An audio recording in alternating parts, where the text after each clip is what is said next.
Welcome back. June is Men's Health Awareness Month, and while a lot of men don't necessarily like to go to the doctor, there are some red flags you fellas should not ignore. Dr. Chehl from Austin Gastroenterology is joining us this morning. Good morning to you, doctor. Good morning. How are you, Ashley? Good. We're so glad to have you with us.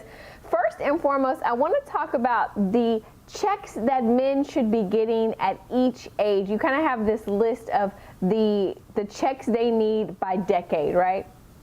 Yes, absolutely. So thanks for having me again. I think the way I approach this is in your 20s and 30s, your main goal should be establishing the foundation of excellent health. And you do that by maintaining a balanced, healthy diet, exercising regularly, and avoiding risky behaviors. You should also have a primary care physician for whom you see to get annual checkups. Starting at age 20, everyone needs a blood pressure check at least every 2 years and a cholesterol panel every 4 to 6 years. Once you move into your 40s and 50s, now you're starting to think about initial cancer screening tests. In that age range, you'll need a colonoscopy to screen for colorectal cancer, and the timing of the colonoscopy will depend on various factors like whether there's a family history of colon polyps or colon cancer.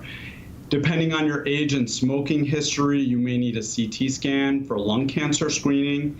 And after the age of 50, it's very important that all men discuss with their physician whether prostate cancer screening is warranted, because it's not always straightforward and it may not be indicated. When you move into your 60s and 70s, now it's all about continuity and consistency. So you want to continue annual wellness visits, blood pressure checks, cholesterol panels, diabetes screening, and then you want to continue screening and surveillance for cancer. So for example, if your father had colon cancer, your first colonoscopy was normal, and I told you you need your next colonoscopy in 5 years, it's very important that you follow up and get that colonoscopy. There are some what you would consider common conditions that happen within men that sometimes, they start to ignore the early warning signs. What are those? So first and foremost, heart disease is the #1 cause of death in men, and that is why control of blood pressure and cholesterol is so important. Cancer is the second most common cause of death in men, and the top 3 culprits are lung cancer, prostate cancer, and colorectal cancer. And there's some other common chronic conditions like diabetes, stroke, chronic obstructive pulmonary disease, chronic kidney disease, liver disease, arthritis, and depression.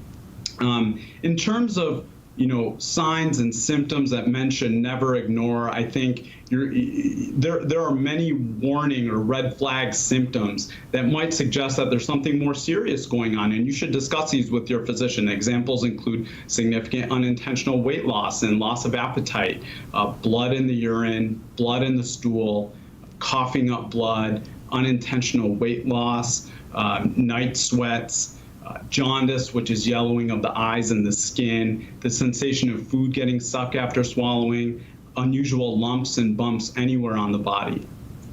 So, doctor, there are some big things, some big takeaways that you really want men to know, right now as of today. What are those?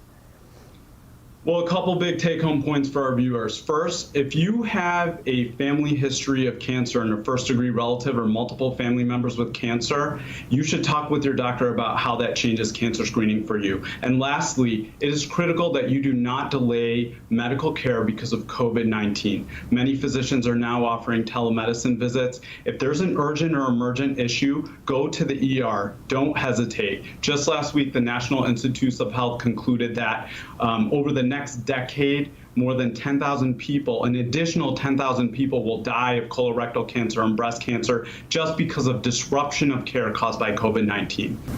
Wow, got to keep those appointments. Doctor, thank you so much for joining us today. It's been a pleasure. Take care. Thanks for having me, Ashley.